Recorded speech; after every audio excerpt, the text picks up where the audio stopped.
When life leaves you high and dry, I'll be at your door tonight if you need help. I was thinking back to when it all started, back to the summer in New York, when I realized I was neurotic. And what, may I ask, are two nice girls like you doing all alone in a cab on a nice night like this? We're going to a party. That sounds boring. Why don't you join me inside for a couple of drinks? How about it, Doreen? Yeah, how about it, Doreen? Well, all right then. Hey you, what do you think you're doing?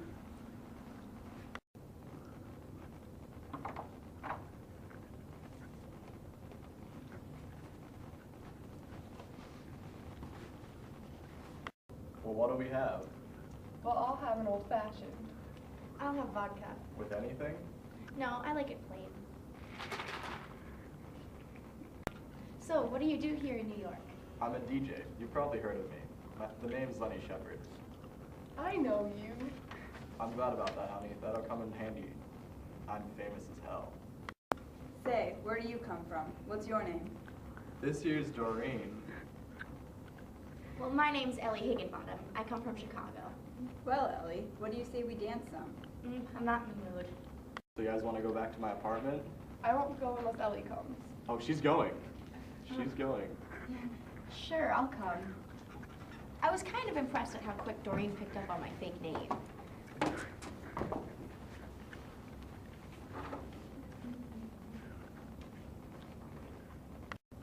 Do me a favor, Ellie. Sure. Stick around, would you? I wouldn't have a chance if you tried anything funny. Have you seen those muscles?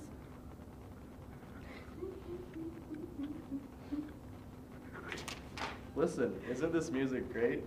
Say, do you want me to call my friend Frankie? No, thank you. I wouldn't want to do wrong by a friend of Doreen's, would I, honey bun?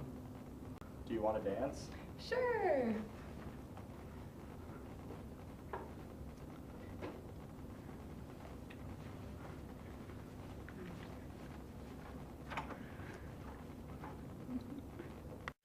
As I looked at myself in the mirror, I felt very depressed. There was a big, smudgy-eyed Chinese woman staring at me. It was only me, of course. I was appalled at my wrinkles and exhaustion. No matter how I felt, hot baths always made me feel better. I feel like everything dissolves away. I thought the longer I laid there in the clear, hot water, the purer I felt.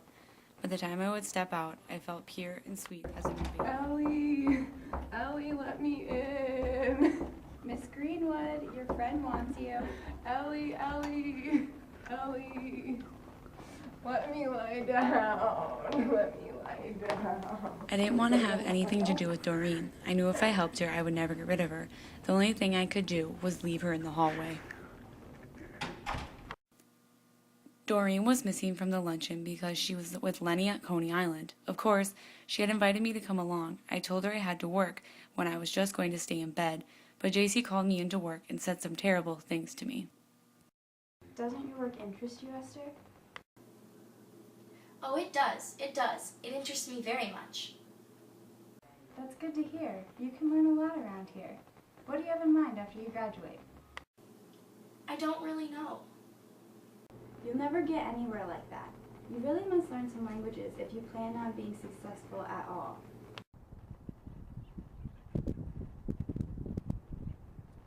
Hello? Is that Miss Esther Greenwood? It certainly is. This is Constantine something or other. Of course, of course. I have always been a collector of men with interesting names. I know a Socrates and an Attila. Would you like to see the UN this afternoon? I can already see the UN. I can see it from my window. Maybe you would like a bite to eat afterward. Yes, I would like a bite to eat. What time will you come? I'll call for you in my car about 2. It's the Amazon, isn't it? Yes. Ah, I know where that is. I used to adore Buddy Willard. I knew he was in the tuberculosis hospital, and everyone still thought I would marry him someday when he got better. I knew I would never marry him if he were the last man on earth. Buddy Willard was a hypocrite. I just came to say hello. Hello. I can't stay more than a few minutes. Well, come on. Stay for lunch. Oh, I couldn't do that. I'm up here for the sophomore prom with Joan. How is Joan? Joan Gillen came from her hometown. She was a year ahead of me in college. She was athletic and involved, but she was also big as a horse. Joan's mother asked my mother if I would take her. Then why are you even going with her if you don't want to? Oh, I like Joan. Joan's alright. Well, then you better go find Joan. I have a date coming any minute now, and he won't like to see me waiting around with you. A date? Who is it? It's two, actually. Peter and Hermit. And Walter from Penniless. Those are their nicknames. They're from Dartmouth. Thank goodness Buddy had never read much into history. Here's a letter I meant to give you. You don't have to answer it right now. I didn't feel like asking about it. After I was sure he was gone, I opened the letter. The letter was an invitation to his junior prom at Yale.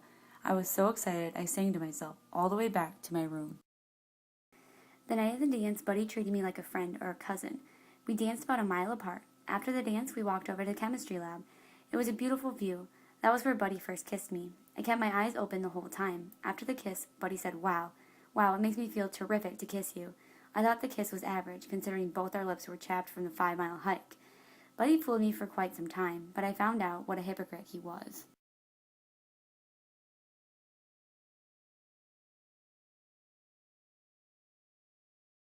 Have you ever had an affair with anyone, Buddy? Well, have you? What do you mean, an affair? Well, you know, have you ever gone to bed with anybody? Well, yeah, I have. Tell me about it. He had been seduced, of course. She came on to him while he worked as a busboy. It wasn't really his fault at all. I did the math for how many times he was seduced. It came out to be about 30. 30. I just couldn't believe he was walking around like he was some kind of god, that he was better than me, when in reality, he was just a hypocrite. I hate him for his hypocrisy. I looked at all the women here and saw all the things I couldn't do. I couldn't cook. I didn't know shorthand either. I can't dance. I can't carry a tune. I had no sense of balance, and the list grew longer and longer.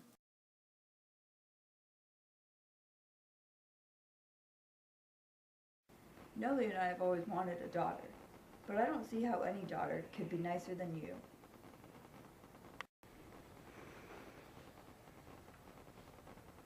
The last thing I expected was for Buddy to be fat.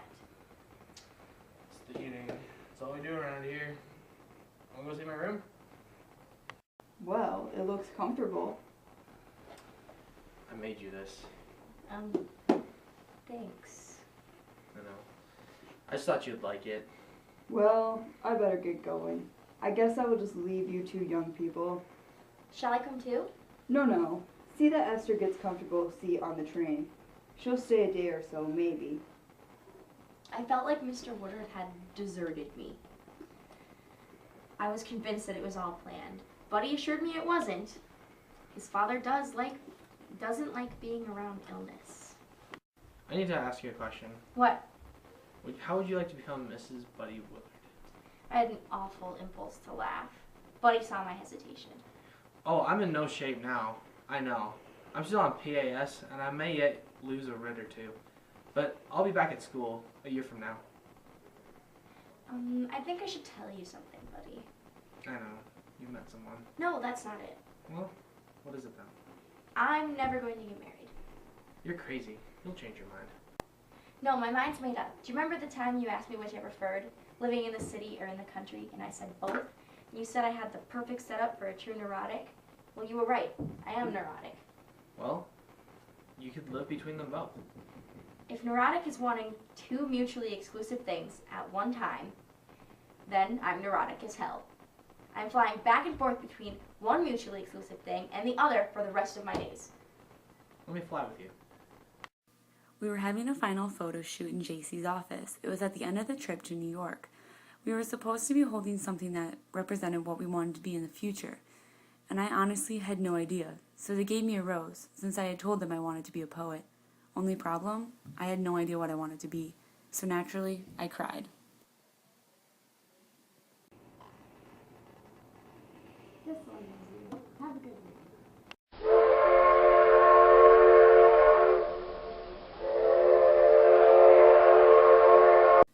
This is the second time I have been to Dr. Gordon's office. This time, he doesn't seem impressed. You're not any better than last week. I feel like you should come to my private hospital in Walton to receive some shock treatments. Don't worry, everyone's scared the first time.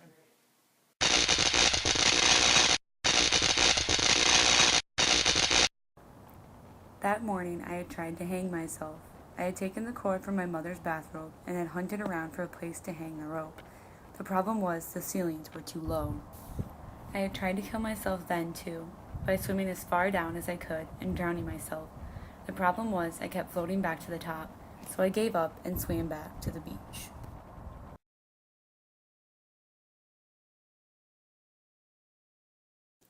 I broke into the lockbox that I knew contained my sleeping pills, and I crawled into a hole in the basement.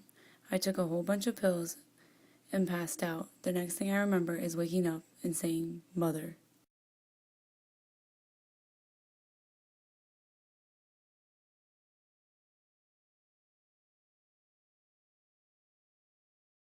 I'm Ellie Higginbottom. I'm from Chicago. Well, Ellie, That's my line. where are we starting from? You'll never get anywhere like that. You really must learn some languages if you plan on getting anywhere at all. No, that's not right.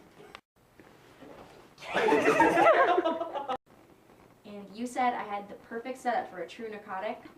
Well, you're right. I am neurotic. Wow. No, my mind's made up. Do you remember the time you asked which I preferred?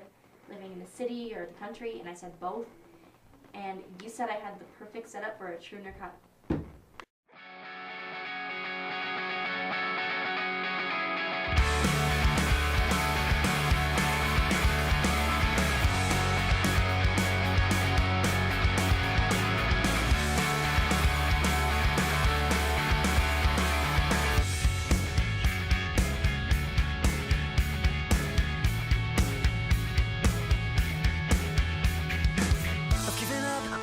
Slowly, I'm blending in so you won't even know me. Apart from this world that shares my fate. This one last bullet you mentioned, it's my one last shot at redemption. 'Cause I know to live you must give your life up.